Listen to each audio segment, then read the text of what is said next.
Voy a cambiar el tono porque este vídeo va a ser soft spoken. Nada, os doy la bienvenida. Aquí estoy con mi libretita. Estoy aquí con mi té, mi super taza de cine y mi té de limón. Limón. Té verde a limón.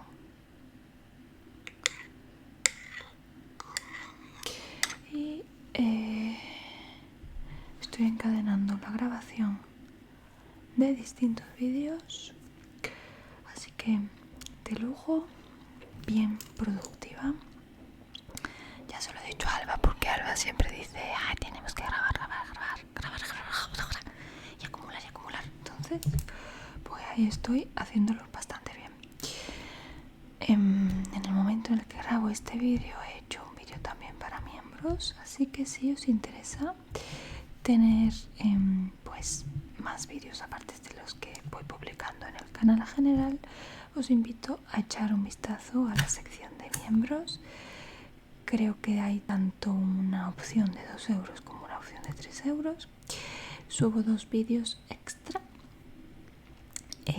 subo muchas lecturas y ahora me estoy esforzando además en subir vídeos también de psicología, en el sentido de hacer partes por aquí en el canal y subir también a miembros, pues para tratar bien a aquellas personas que deciden aportar una ayuda al canal. Tratar bien a Ben y que antes le pegaran una paliza a cada uno, pero bueno, ya me entendéis. Traer un contenido que sea como más vistoso, más jugoso. Así que nada, ahí queda dicho. Hoy vamos a estar haciendo un vídeo sobre Sándor Ferenczi, ¿vale? Ferenczi es un autor que se enmarca en la corriente del psicoanálisis y que hace tiempo que me interesa. Si llegas de nuevas al canal, pues te doy la bienvenida. Es un canal de ASMR en el que hago ASMR sobre todo hablando y charlando de distintos temas. Aquí hablamos de cine, hablamos... ahora tengo una sección de teorías conspirativas. Tengo también algunas así charlando de filosofía.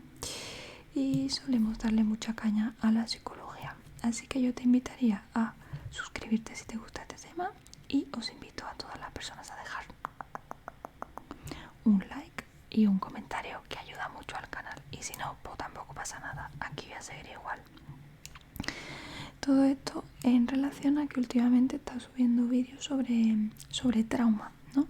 Sobre el trauma complejo, el trauma relacional, un poco sobre trauma general, y sé que Sándor Ferenczi tiene una teoría del trauma muy interesante, ¿vale? Vamos a ver un poquito por encima quién es Sándor Ferenczi en una breve introducción, ¿vale? Antes de meternos la teoría del trauma. Entonces, Sándor Ferenczi nació en 1873 en Miskolc, en Hungría. Fue uno de los 12 hijos de una familia judía que emigró a Hungría desde Polonia para escapar de las persecuciones antisemitas. Su padre logró integrarse a la sociedad húngara e incluso luchó en la guerra de independencia del país contra Austria durante 1848-1849. Después de la guerra, su padre cambió su nombre a Ferenczi y trabajó en una librería. Y en 1856 ya tenía su propia tienda. La librería jugó un papel importante en la vida cultural de Miskolc y también se ocupaba de la edición y publicación de textos. Baruch Ferenczi tuvo muchos estudiantes. Uno de ellos fue Fischer Samuel, quien más tarde fundó la famosa editorial alemana S. Fischer. Sándor Ferenczi estuvo rodeado de escritores, artistas y poetas en su juventud, lo que tuvo un efecto significativo en él. Pasaba largas horas en la librería y en las tardes no regresaba a casa hasta que leía todo aquello en lo que estaba interesado. Disfrutaba leyendo, escuchando música y admirando la belleza de la naturaleza. Su familia no era religiosa, el padre era bastante liberal. La pérdida de su padre a los 15 años impactó profundamente al joven Ferenczi idealizaba a su padre, aunque también tenía sentimientos negativos ocultos hacia él, los cuales posteriormente confesó en su carta a su amigo Grodek en 1921. En esta carta explicaba sus pesadillas, tal como la de su miedo a ser más exitoso que su padre. La madre de Ferenczi, Rosa Evenschus, era de Viena, por lo que la familia Ferenczi era multilingüe y hablaba alemán, polaco, húngaro e yiddish. Sándor Ferenczi hablaba húngaro y alemán en su infancia y posteriormente estudió francés e inglés. Tras la muerte de su padre, su madre, Rosa, tuvo que hacerse cargo de la librería y de las dificultades de criar sola a los niños. Si ella no había podido prestar suficiente atención a los hijos en vida de Baruch Ferenczi, ya con la carga de la librería, la atención fue aún menor. Ferenczi escribió más tarde que su madre le había dado demasiada disciplina y no tanto amor y cariño. De hecho, siempre tuvo una relación controvertida con ella. Deseaba acercarse y sentir su amor, pero durante años él y sus hermanos se distanciaron de ella. Esta relación ambivalente estuvo presente en su vida todo el tiempo y escribió acerca de esa relación con su madre, como no, a su amigo Grodek en 1921. Abrimos comillas. ¿Era yo demasiado demandante o mi madre, que tenía 11 hijos vivos, incluyéndome a mí como el octavo, era demasiado rígida? Lo que sé con certeza, según mis recuerdos, es que había recibido muy poco amor y una gran cantidad de disciplina. La bondad y el cariño eran muy desconocidos en nuestra familia. Sin embargo, las emociones como el respeto a los padres eran muy obligadas. ¿Puede este estilo de crianza resultar en algo más que en una mascarada? Ferenczi vivía en un doble mundo moral. Era eminente, nunca usaba palabras obscenas, pero robaba dinero y visitaba prostitutas. Siempre tuvo afecto por mujeres de menor estatus social. Estudió en la Universidad de Viena y obtuvo el título de médico en 1894. La Universidad de Viena fue una de las universidades líderes en el área. Eligió esta profesión por muchas razones. La más importante es que estaba interesado en la carrera médica, pero también, como niño judío, necesitaba encontrar una profesión adecuada. A principios de 1900, la mitad de los médicos activos en Hungría eran judíos. Como persona judía, Ferenczi vivió en el mejor momento. Hungría estuvo muy abierta a los inmigrantes judíos tras la guerra. En 1867, el Parlamento aceptó el proyecto de ley de emancipación judía sobre la igualdad de derechos de la comunidad. Miles de familias llegaron a Hungría en ese momento. Los años dorados y la libertad de los judíos duraron hasta el final de la Primera Guerra Mundial, cuando comenzó la era de Horthy con el numerus clausus, las leyes antisemitas y la época del terror blanco. Ferenczi regresó a Hungría en 1896. Comenzó a trabajar en el hospital Sant Rochus y trató a prostitutas, aunque no le gustaba. Durante este periodo conoció a Lajos Levi, un internista, quien presentó a Ferenczi al hombre que se convirtió en su mecenas, Miksa Schachter Serrano. Era propietario y editor de la revista médica Therapy, donde permitió que Ferenczi publicara sus primeros escritos. Lo siento. Bueno, lo siento porque en general noto que hay muchos ruidos, tanto de televisiones por ahí, una posible obra por allá y ruidos, así que lo siento. Su segundo trabajo fue en el Hospital de Pobres de St. Elizabeth como neurólogo. Allí conoció a una mujer transexual. Es que el artículo yo creo que ha debido ser una traducción y hay cosas que están como mal escritas. Rosa K. Él, a diferencia de otros médicos, se volvió hacia ella con sincero interés y voluntad de ayudarla. La animó a escribir una autobiografía para poder entender por lo que había pasado. El caso de Rosa K. fue el primer artículo escrito en húngaro con el propósito de que el mundo médico aceptara la dualidad de la sexualidad humana. Mirad qué interesante. También trabajó en un consultorio neurológico privado y fue designado para la Corte Real de Justicia como psiquiatra experto hasta el final de la Primera Guerra Mundial. En este punto, Ferenczi estaba interesado en el estado alterado de conciencia, los sueños y las fantasías. Sin embargo, no sabía de psicoanálisis y tenía algunas visiones pre-psicoanalíticos, tales como creer que el amor debería ser estudiado más científicamente. y declaraba que en nuestros procesos psíquicos hay muchos elementos inconscientes o parcialmente inconscientes. Fijaos qué interesante esto, porque realmente el psicoanálisis no nace hasta 1896-1895, que es la etapa en la que Freud funda el psicoanálisis, ¿no? Pero fijaos cómo ya había personas que tenían ideas muy similares. Había leído La interpretación de los sueños de Freud, que es una obra de 1900, por cierto, y la había encontrado irrelevante. La volvió a leer en 1907 y esta vez sí que quedó fascinado y puso el libro en la estantería donde guardaba todos sus objetos más preciados. Después de esto leyó toda literatura psicoanalítica disponible y se sintió muy afectado por ella.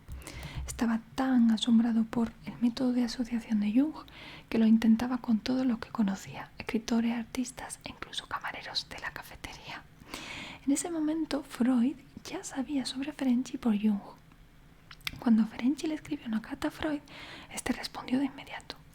Tuvieron largos años de amistad e intercambiaron 1234 cartas, de las cuales Ferenczi escribió 687 y Freud 547. No se publicaron hasta 1992, ya que la familia Freud creía que podrían eclipsar el legado del maestro.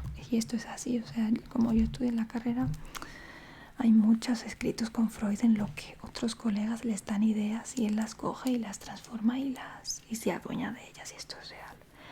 Hay también hay en concreto un autor con el que Freud se carteaba mucho, Wilhelm Fleiss, y se dice que cogió muchas ideas de Wilhelm Fleiss, incluso rozando un poco el plagio.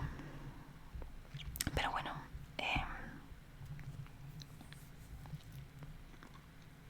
vamos a acabar ya con este párrafo para meternos más en la teoría.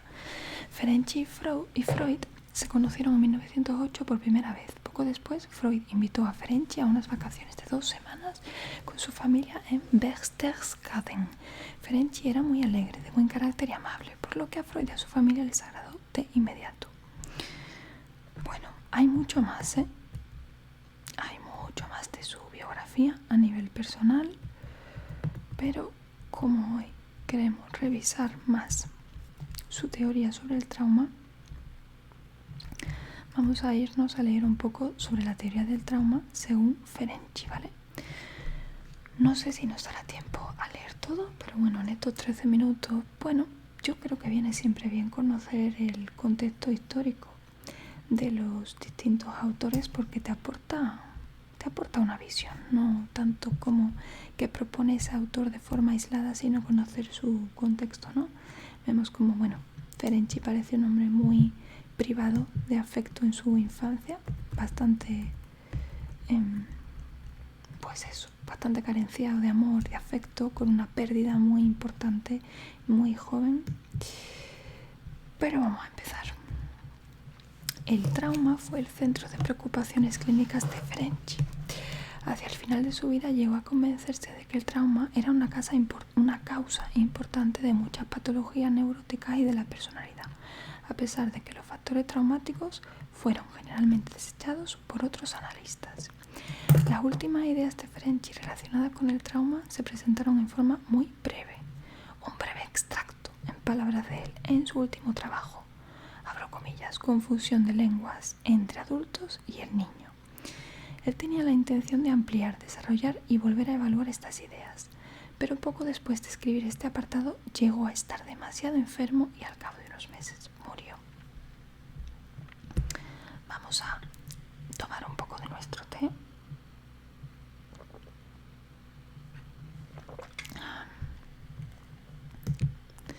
Sin embargo, Ferenczi había publicado otros documentos que tenían relación con el trauma, especialmente en la Primera Guerra Mundial en, comillas, neurosis de guerra, y mucho más tarde en sus artículos sobre técnica de relajación.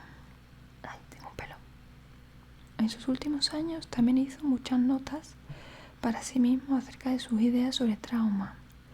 entre otros temas que fueron reunidos póstumamente y publicados en el tercer volumen de sus documentos recopilados bajo el título Notas y Fragmentos.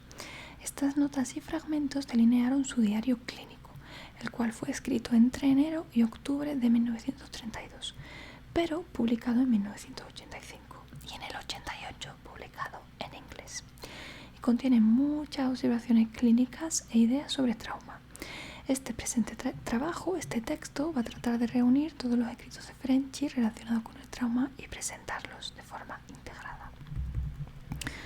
Pues vamos allá. Primeras investigaciones sobre trauma, neurosis de guerra.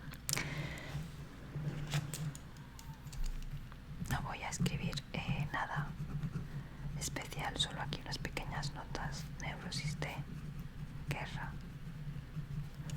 El trabajo de Ferenczi como oficial médico en el ejército austrohúngaro durante la Primera Guerra Mundial sirvió como base para su primer estudio sistemático del trauma psicológico. Sus observaciones de los soldados bajo estrés postraumático, TEPT, lo lleva a concluir que una emoción repentina que no pudo ser controlada psíquicamente, el shock, causa el trauma. Fijaros que esto me parece súper interesante. Al final te está diciendo algo, ¿no? Que no se puede digerir, algo que no se puede procesar, que no entra en lo consciente, que no entra en la narrativa, que no entra en la elaboración de la persona. Una emoción repentina.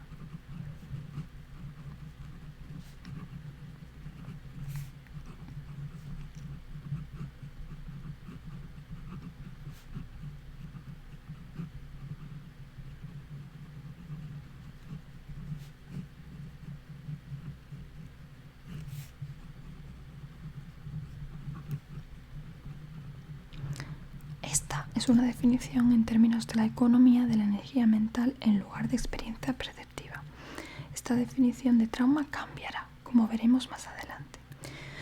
Ferenczi distinguía dos tipos de neurosis de guerra. En el primer tipo estamos lidiando con una fijación de la inervación que predomina en el momento de la concusión del shock.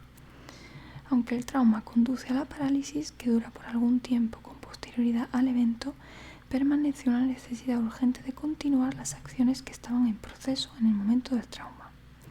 Las inervaciones dominan en el momento del trauma, llegan a estar permanentemente retenidas como síntomas mórbidos e indican que partes no descargadas de los impulsos afectivos todavía están activos en el inconsciente. Esta inervación se mantiene pese a la falta de conciencia del trauma. Dado que estos síntomas corporales representan impulsos inconscientes, ellos constituyen una histeria de conversión.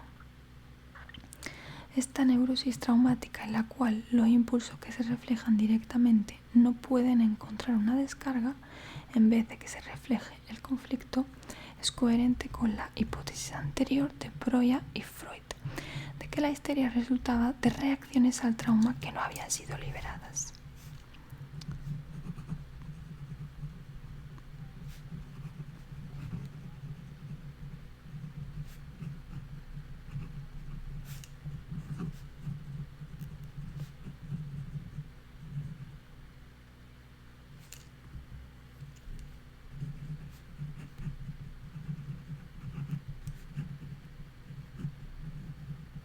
Histeria de conversión.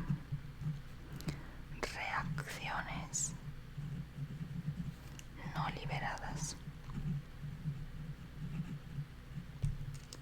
Así como con los trabajos anteriores de Janet, quien propuso que una persona traumatizada buscaba continuamente completar la acción que el shock interrumpió, pero que era incapaz de hacerlo.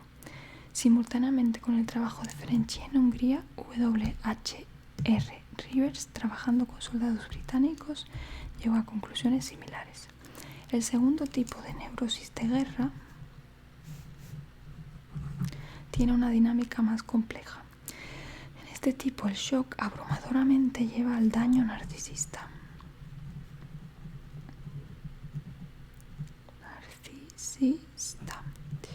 En este grupo de pacientes, muchos habían sido previamente distinguidos por su coraje, Sin embargo, la vulnerabilidad del paciente en la batalla había afectado a su sobrevaloración de propia fuerza y habilidades. Ferenczi considera: no es absolutamente necesario suponer que el amor propio de todos estos neuróticos de guerra fuera tan exagerado. Un trauma severo puede, en consecuencia, en personas normales tener un efecto catastrófico similar en autoestima y hacerlos tan tímidos que incluso lo más simple puede acompañarse de un ataque de ansiedad. Ferenczi creía que los síntomas físicos típicos de este grupo, tales como temblores y alteraciones de la marcha, podían haber representado esfuerzos inconscientes para evitar el regreso a situación de peligro.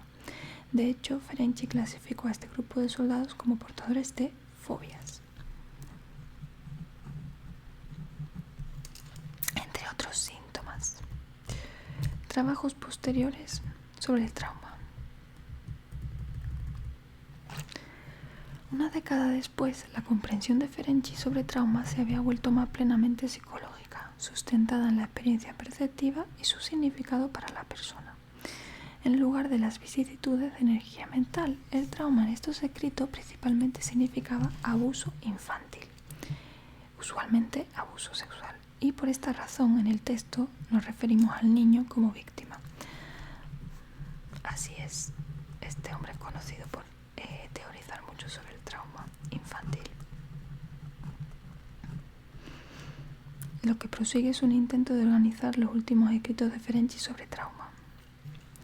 A veces expuso ciertas consecuencias de algunos traumas o síntomas de algunos pacientes en particular, o ciertas reacciones a los traumas revividos en sesiones. Ha extrapolado algunas conclusiones más amplias sobre el tema. Vale, empezamos por el apartado de factores que determinan la base para el trauma. Lo que es traumático es lo imprevisto, lo insondable, lo incalculable, lo inesperado, la amenaza externa. La sensación de que no se puede entender es insoportable. Hay dos elementos relacionados aquí. El primero es que el trauma es incomprensible. Vamos a describir factores de base para el trauma.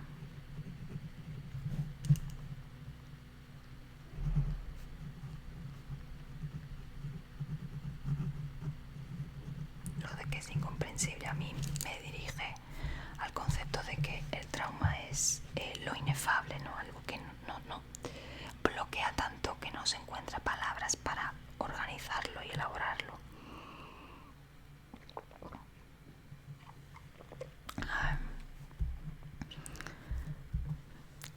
El otro es que viene sin previo aviso.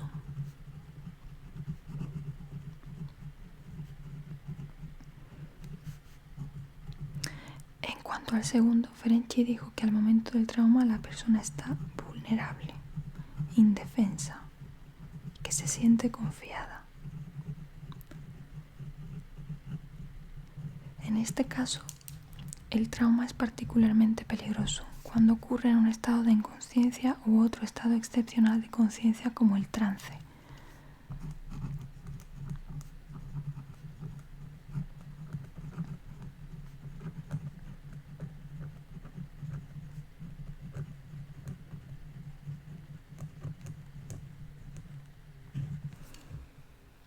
Recordemos que en su segundo tipo de neurosis de guerra, Ferenczi había dicho, refiriéndose a la injustificada sensación de seguridad que precede al trauma: uno habría sobreestimado los poderes propios y habría vivido bajo la ilusión de que esas cosas no pasan, o al menos no me pasan a mí.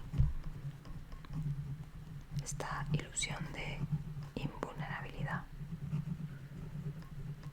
un sesgo cognitivo que tenemos todos los humanos que no nos hemos enfrentado a este tipo de catástrofes, por así llamarlo. Bueno, puede ser una catástrofe o cualquier otro tipo de penuria. Después del trauma, la confianza en la benevolencia del mundo exterior se destruye.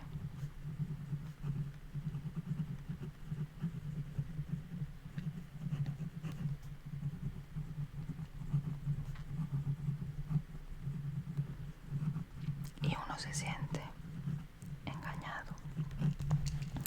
Ferenczi creía que si bien los factores de la infancia pueden predisponer a alguien a una reacción traumática más adelante en la vida, la predisposición no es necesaria.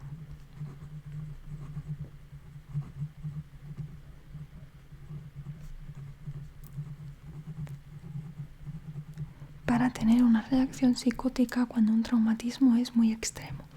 Asimismo, para que un trauma tenga efecto destructivo y no una acción aloplástica efectiva, o sea, una modificación de la amenaza ambiental, es posible, por lo tanto, que la adaptación autoplástica de uno mismo sea necesaria.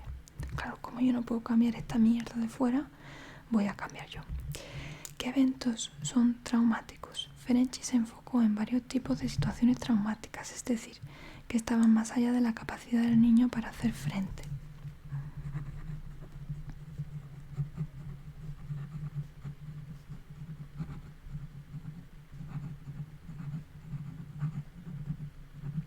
Odio de los padres, crueldad, violencia, amenaza de violencia.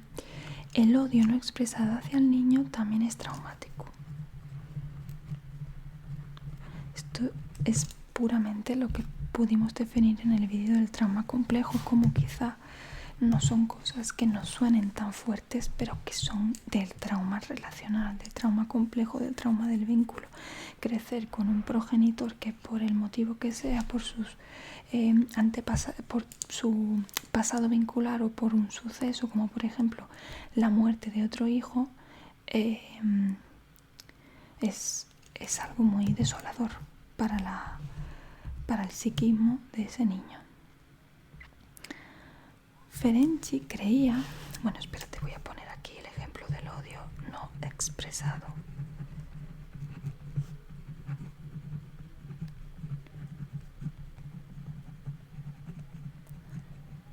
Que la agresión sexual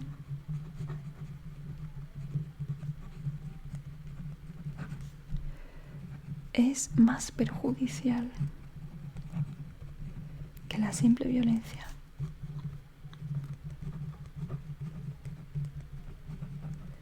Al margen de el abuso y las agresiones, ¿vale?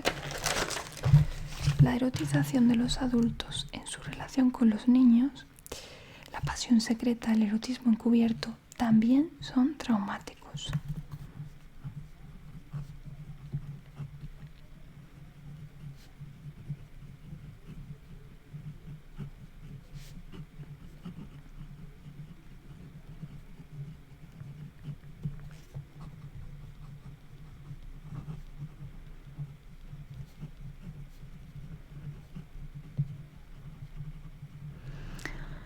Otras formas de comportamiento parental también contienen agresión y pueden ser traumáticos, de acuerdo con Ferenczi.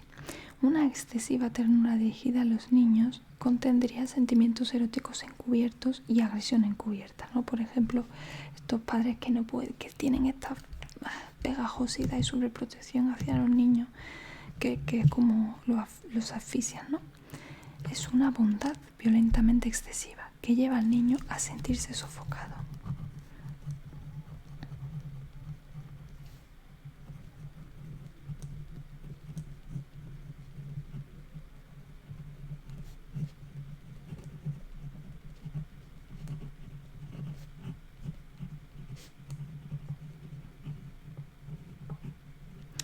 También creía que el que un adulto demandara súper desempeños de parte del niño, es decir, logros precoces,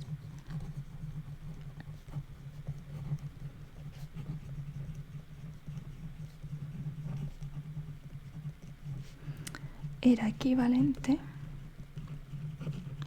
a un ataque. De hecho lo es, ¿no?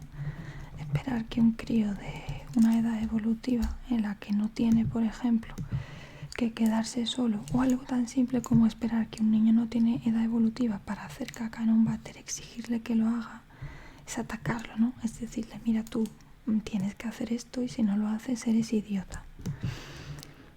Adicionalmente, Ferenczi habló del terrorismo del sufrimiento. Terrorismo del sufrimiento. Una madre que se queja constantemente de sus miserias.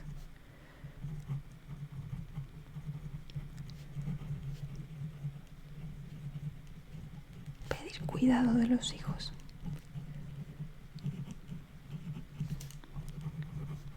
Es convertirlo en un enfermero de por vida. Un papel que el niño asume con el fin de hacer que los progenitores sean capaces de cuidarlo a él. Pero esto nunca pasa, claro.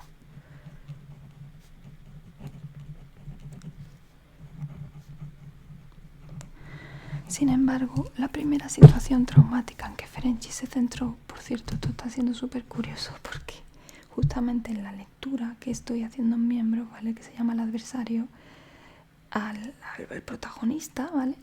O sea, el adversario va de cómo el Emmanuel Carrère, un escritor, se interesa por la vida y por entrevistar y saber más de un hombre, Jean-Claude Roman, que mató a sus padres y a su familia, a su mujer y a sus hijos, ¿vale?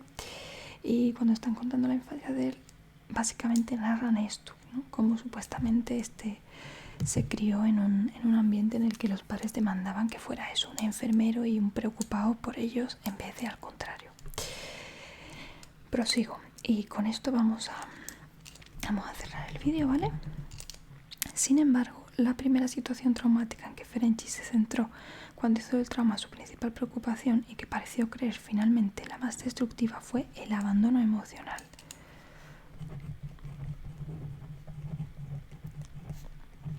El abandono emocional que por supuesto está implícito en el resto de actos traumáticos.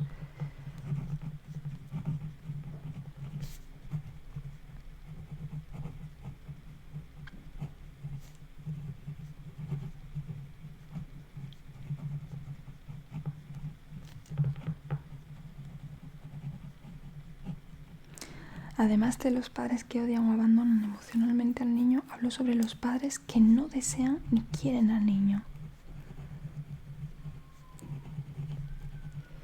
En un momento dijo que la retirada de amor era un trauma mayor que la violencia o que la agresión.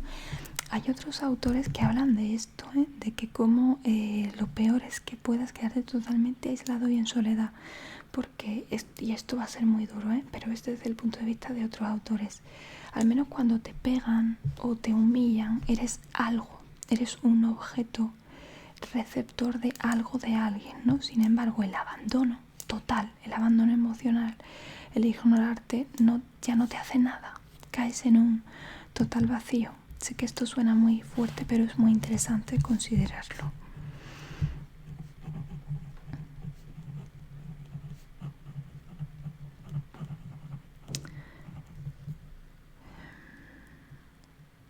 Los efectos traumáticos para un niño eran el resultado de que el niño estuviese solo en ese momento, sin nadie en quien pensar o que lo ayudase. Una variante del abandono es la falta de comprensión de los padres, la que Ferenczy consideraba que conduce a la desesperanza. Los efectos finales del trauma, resultan de la ausencia de un entorno amable y comprensivo. Él dijo, la soledad es traumática.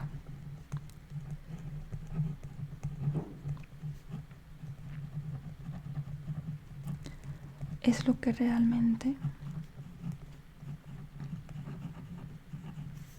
la división de la psique. Bueno, nos quedamos por aquí, ¿vale? Me parece un texto y una teoría sumamente interesante. No sé qué pensaréis ustedes. Ya sabéis que podéis dejarme en comentarios cualquier pregunta, cualquier adición, lo que sea, que yo lo leo con gusto. Nada, continuaremos por supuesto con este texto que necesita una revisión bastante profunda. A mí personalmente me parece muy interesante y muy explicativo. Y bueno, ya sabéis que luego todo se revisa y se crean nuevas teorías, pero que muchas veces, es decir, con otras palabras o con otro concepto, lo cual no es absoluto despreciable. O sea, yo creo que tiene mucho valor revisar las teorías, reconceptualizarlas, porque al final nos movemos en el mundo del lenguaje y es necesario saber cómo explicar los sucesos con palabras, y si hacen falta añadir palabras nuevas que se adapten a lo que conocemos a los tiempos, pues está estupendo. Pero de hecho mucho ya se ha dicho, solo que en otras formas, en otras palabras y en tiempos pasados. Nada, muchas gracias por ver el vídeo y nos vemos en el siguiente.